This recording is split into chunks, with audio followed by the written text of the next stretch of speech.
तो देखिए टॉपिक आपको नज़र आ रहा है एनडीए, जिसकी फुल फॉर्म होती है नेशनल डिफेंस एकेडमी। तो एनडीए में ऑफिसर कैसे बने?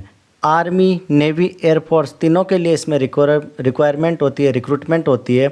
तो एनडीए का एक एग्ज़ाम होता है, तो इसके बारे में फुल डिटेल हम यहाँ पर डिस्कस करेंगे कि साल में कितनी, क्या 2 बार एग्ज़ाम होता है, एज लिमिट कितनी होती है, एग्ज़ाम पैटर्न क्या होता है, सिलेक्शन प्रोसेस क्या है। इस वीडियो में लास्ट तक बने रहना, सारा डिटेल में हम डिस्कस करेंगे। अभी तक सारे लोग जेई मेंस, नीट वगैरह में ही पढ़े रहते हैं, लेकिन एनडीए भी 12th के बाद काफ़ी अच्छी अपॉर्चुनिटी और आपकी जॉब की 100% सिक्योरिटी गारंटी है। साल में 2 बार होती है, ठीक है। तो इसको थोड़ा सा और डिटेल में हम देख लेते हैं। ओके, तो अब यहाँ पर आपको नज़र आ रहा है that is about the frequency of exams. क्या नज़र आ रहा है? That is about the frequency of exam की ये साल में कितनी बार कंडक्ट होता है। तो यहाँ पर हम बात करते हैं तो conduct twice in a year, साल में 2 बार होता है। एक होता है अप्रैल महीने में, एक होता है सितंबर महीने में, ठीक है। और हर बार 400-500 के लमसम वैकेंसी आती है। हर साल मान के चलो 1000 वैकेंसी आती है।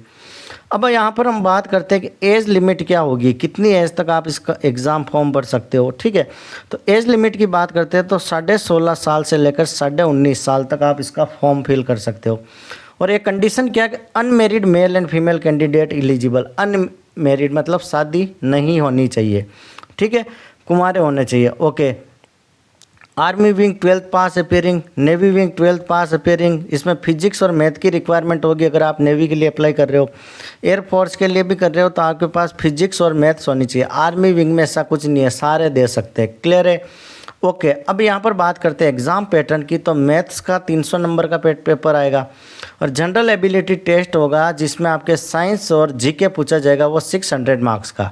टोटल 900 मार्क्स का यहाँ पर आपका रिटर्न एग्ज़ाम होगा। जैसे ही आप, और 2.5 घंटे का दोनों होगा, नेगेटिव मार्किंग यहाँ पर है। अब जैसे ही आप रिटर्न एग्ज़ाम क्वालिफाई कर लेते हो, इसके बाद एसएसबी इंटरव्यू होगा, दैट इज सेकंड प्रोसेस। और 900 और 900 1800 नंबर से फाइनल मेरिट डिसाइड होती है। जैसे ही मेरिट में आप सेलेक्ट होते हो तो आपका मेडिकल एग्जामिनेशन होगा, ठीक है। मेडिकल वगैरह सारा चेक करके ही फिर फाइनल मेरिट लिस्ट निकाली जाती है और आपका सिलेक्शन वहाँ पर श्योर हो जाता है। उसके बाद आपकी ट्रेनिंग होती है, आपका ग्रेजुएशन वगैरह भी वहीं पर पूरा होता है और फाइनली आपको जॉब दे दी जाती है, दैट इज़ परमानेंट कमीशन होती है। 60 साल तक आप वहाँ पर रहते हो। Thank you so much.